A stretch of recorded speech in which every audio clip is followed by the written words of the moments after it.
जैसी बुद्धि हो जाती है। जो वृद्ध पुरुष हैं उनकी बालकों जैसी बुद्धि हो जाती है।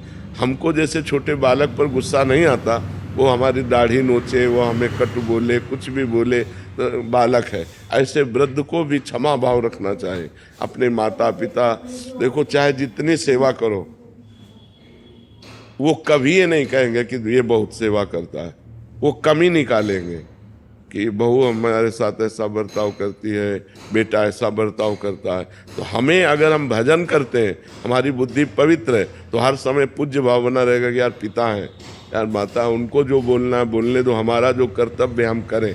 तो अपने जो दैनिक दिनचर्या के कर्तव्य हैं परिवार के, वो तभी हम ठीक से पालन कर सकते हैं जब भजन हो। नहीं तो जरा सी बात में माता पिता को पीट दिया, जरा सी लोभ के लिए भाई भाई की हत्या कर दी, जरा सी बात के लिए बड़े बड़े उपद्रव हो जाते हैं। सब ठीक है, लेकिन बुद्धि भ्रष्ट है तो उपद्रव करके महान विघ्न पैदा कर देती। तो हमको थोड़ी सी बुद्धि अगर शुद्ध हो जाए तो जीवन जीने का तरीका आ जाए। नहीं तो सब भगवान ने व्यवस्था की, लेकिन हमारी बुद्धि ही हमको नरकगामी बना देती, जेलगामी बना देती है। तो हमें चाहिए नाम जप के द्वारा, सत्संग के द्वारा, शास्त्र स्वाध्याय के द्वारा हम अपनी बुद्धि को शुद्ध करें, आचरण हमारे शुद्ध हो, तो हम अपने परिवार को भगवान की तरह प्यार करें, तो हमारा मनुष्य जीवन जो आनंद के लिए वो निर्वाह हो जाए। नहीं तो कब क्या हो जाए कुछ पता नहीं, बहुत गलत बुद्धि है। कब क्या निर्णय कर दे, कब क्या करवा दे, कुछ पता नहीं है। 1 मिनट में दुर्गति हो जाती है, 1 मिनट में। ऐसे कितनी घटनाएं हैं जिनमें हमारी बुद्धि हमको धोखा दे देती है और हमसे पापाचरण बन जाते हैं। जो नहीं होना चाहिए वो हमसे हो जाता है। इसलिए हम प्रार्थना करते हैं सबसे, जैसे जीने के लिए हमें श्वासों की आवश्यकता है, ऐसे जीवन व्यवहार के लिए हमें भगवान की आवश्यकता है, अध्यात्म की आवश्यकता है। यदि अध्यात्म के द्वारा हमारा माइंड कंट्रोल नहीं होगा तो हमको गलत करवा देगा, हमसे बहुत बुरा करवा देगा। और सब हो रहा है, आप लोग संसार में देख रहे हैं। जहाँ लिखा था अनुज बधू भगनी सुत नारी, सुन सठिए कन्या समचारी, इन्हीं कुदृष्ट बिलोके जोई, ताई बधे कछु पाप न होई, वही आचरण बढ़ के हो रहे। क्यों? क्योंकि बुद्धि भ्रष्ट है। तो यदि हमको समाज में सही ढंग से जीना है, स्वयं सुखी रहना है और दूसरों को सुख प्रदान करना है, तो बुद्धि शुद्ध होनी चाहिए। बुद्धि बिगड़ गई तो सब बिगड़ जाता है। इसलिए हमें नाम जप करना है, सत्संग करना है, अच्छे आचरण करने हैं। इसी से हम ठीक निर्णय कर पाएंगे। युवराज जी, इटावा से राधे राधे। महाराज जी, महाराज जी, जब मृत्यु निश्चित है परंतु हम भाग्य को भजन के द्वारा बदल सकते हैं, इसी प्रकार मृत्यु जो कि निश्चित है उसे भजन, नाम जप या अच्छे कर्मों से मृत्यु को कष्ट रहित या अंतिम समय में भी भगवान का अच्छी चिंतन हो, ऐसा क्या कर सकते हैं? हाँ, कष्ट रहित हो जाओगे, मृत्यु का दुख नहीं भोगना पड़ेगा। जैसे हाथी के गले से फूलों की माला टूट के गिर जाए, राय बेल की, मोगरा की, छोटी छोटी, उसको पता भी नहीं चलेगा। ऐसे ही जो भजन करता है तो अंतिम समय भगवान उसकी स्मृति बन जाते हैं और इतना आनंद होता है कि उसको मृत्यु का कष्ट नहीं मिलता। पर ये उसी को जो जीवन भर भजन करता है, अंतिम समय भगवान का स्मरण आ गया और वो भगवान के पार्षद स्वरूप होकर दिव्य धाम की यात्रा करता है, तो उसे मरने का भय या मरने का दुख नहीं रहता, जो निरंतर भजन करता है। पर निरंतर भजन करना बहुत कठिन है, नहीं? हाँ, बार बार मन को प्रभु में लगाओ और ये ऐसा प्रपंची है कि भाग के प्रपंच में चला जाता है, दुनिया की बातें बुनता रहता है, भजन में नहीं लगता है। भजन में इसको अभ्यास के द्वारा लगाया जाता है। बहुत दीर्घ काल तक अभ्यास, लंबा समय अभ्यास में दे, तो जहाँ जहाँ मन जाए वहाँ से हटा हटा के नाम में लगाओ, जहाँ जहाँ मन जाए वहीं भगवान को देखने की चेष्टा करो कि सब में भगवान है। तो धीरे धीरे मन पवित्र होगा और जब पवित्र हो गया फिर रुचि आ जाती है, नाम में रुचि आ गई, बस नाम में रुचि हो गई, सब कुछ हो गया। जहाँ नाम में रुचि हो गई तो बस फिर सब बात बन जाती है। फिर तो जैसे गरीब आदमी धनी हो जाए, ऐसे नाम रूपी धन जहाँ आया तो सब विकार नष्ट हो जाते हैं, सब सद्गुण आ जाते हैं, भगवान की झांकी आने लगती है, परमानंद में भगवान से अपनापन हो जाता है। फिर तो निहाल हो गया जीव, इसलिए नाम जप का अभ्यास करो, तो मन लगे न लगे, अंतिम समय यदि हम नाम का स्मरण नहीं कर पाते तो जीवन भर हमने स्मरण किया है, अंतिम समय भगवान हमारा स्मरण बनते हैं। जिस समय हमारा अंतिम समय होता है, हम बेहोश होते हैं, उस समय भगवान स्मरण बनते हैं। जय नाम ते कृष्ण, वो नाम रूप से स्फुरित होने लगते हैं। राधा राधा कृष्ण कृष्ण, बस जीव का परम कल्याण हो जाता है। अभिषेक जी दिल्ली से। जय जय गुरु हरिवंश। श्री हरिवंश महाराज जी।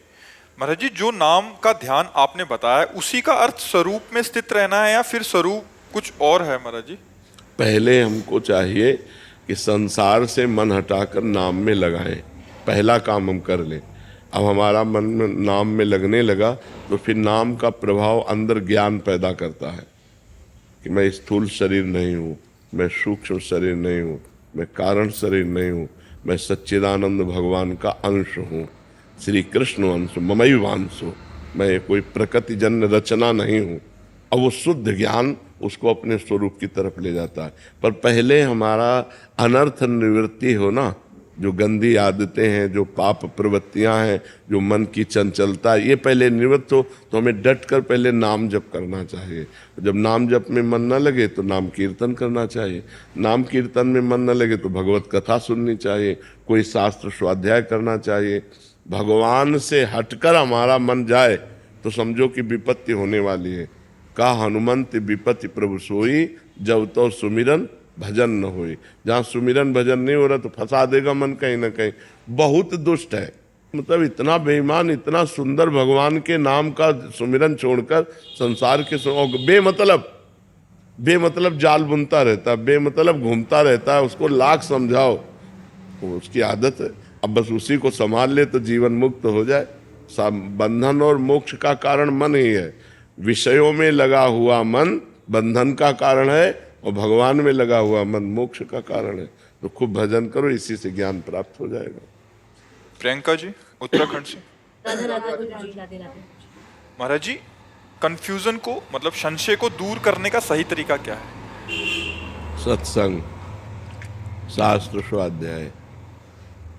जब हमें सत्संग के द्वारा सत्य वस्तु का पता चलता है, हमारी बुद्धि पवित्र होती है तो संशय रहित होती है। जब शास्त्र स्वाध्याय करते हैं, हमारे को ज्ञान होता है धर्म क्या है, अधर्म क्या है, उन्नति के लिए कौन से आचरण चाहिए, अवनति कराने वाले कौन से आचरण है, कौन से आचरण स्वर्ग ले जाते हैं, कौन से आचरण नरक ले जाते हैं, कौन से आचरण भगवत प्राप्ति कराते हैं, तो हमारी बुद्धि पवित्र होती है। तो जब हमारा अध्यात्म में निर्णय ठीक निकालने वाली बुद्धि हो जाती है तो व्यवहार में तो ठीक निकाल ही देगी। तो हमें चाहिए कि पहले हमें अपनी बुद्धि को पावन करना चाहिए। शास्त्र स्वाध्याय, नाम जप और सत्संग के द्वारा तभी हमारी बुद्धि संशय शून्य होगी। तभी होए सब संशय भंगा, जब बहुकाल करिए सत्संगा। जब बहुत काल हम संतों का संग करें, शास्त्र स्वाध्याय करें तो हमारी बुद्धि पवित्र हो जाती, फिर उसमें संशय नहीं रह जाता है। महाराज जी, जब हम भगवान के आगे बैठते हैं, जब हमारा मन बहुत परेशान होता है, हमें कुछ समझ में नहीं आता और जब हम आंसू भी आते हैं, हम रो भी रहे होते हैं, लेकिन उस वक्त ऐसा मन होता है कि कहीं से कोई भगवान के दूत आ जाए, या अपने मन को कैसे समझाएं कि उस पल में हम मजबूत बन जाए, कमजोर न फील। नाम जप, जितना नाम जप करोगे तुम्हें किसी से सहयोग मांगने की जरूरत नहीं, आपके हृदय में खुद बल होगा। जितना नाम जप, हम इसीलिए चिल्ला चिल्ला के कहते हैं आप सब नाम जप करो। नाम जप से बुद्धि पवित्र होगी, नाम जप से तुम्हारी कामनाएं पूर्ण होंगी, नाम जप से तुम्हारी असत कामनाएं नष्ट होंगी, नाम जप से तुम बलवान बनोगे और मन को अपने अधीन रखोगे, इंद्रियों को अधीन रखोगे। नाम जप से हर समस्या का समाधान तुम्हें मिल जाएगा। नाम जप से हर दुख को सहने की सामर्थ्य मिल जाएगी। नाम जप में बहुत सामर्थ्य है, इसलिए निरंतर नाम जप करो। हर प्रश्न का उत्तर नाम जप है। नाम जप नहीं है तो जीवन में कुछ नहीं है। कोई प्रार्थना तुम्हारी नहीं सुनी जाएगी यदि नाम जप नहीं है। ध्यान रखना, नाम जप नहीं है तो प्रार्थना भी नहीं पहुंचेगी, और नाम जप है आर्त भाव से पुकारा तो सब बात बन जाएगी। आलोक भारद्वाज जी। राधे राधे महाराज जी। राधे राधे महाराज जी। महाराज जी, आप कह रहे हैं कि राधा रानी की कृपा से 1 वर्ष से आपका सत्संग सुन रहा हूँ। महाराज जी, आप आंखों से देख नहीं पाते तो कह रहे हैं कि मुझे भगवान के दर्शन कैसे होंगे, मुझे तो दिखाई नहीं देता। इन आँखों की जरूरत भी नहीं है। भगवान इन आँखों से दिखाई भी नहीं देते। इन आँखों से केवल माया देखी जा सकती है। 3 गुणों से रचित जो माया है, केवल माया देखी जा सकती है, मायापति को नहीं। मायापति को देखने के लिए दिव्य दृष्टि होती है और वो अंदर में होती है।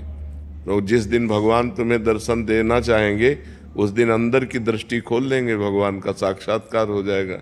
इन बाह्य दृष्टि से तो भगवान को देखा भी नहीं जा सकता है। तो सर्वत्र कोई कण ऐसा नहीं जहाँ भगवान ना हो। हम भला देख पाते हैं क्या? नेत्रवान होते हुए भी अंधे हैं। केवल माया का रचा हुआ शरीर, माया का रचा हुआ संसार देख पाते हैं। तो भगवान को देखने के लिए जो दिव्य नेत्र चाहिए वो कभी अंधे हो ही नहीं सकते, वो अंदर विराजमान है। नाम जप करो, भगवान तुम्हारे भाव में आकर तुम्हें दर्शन दे देंगे।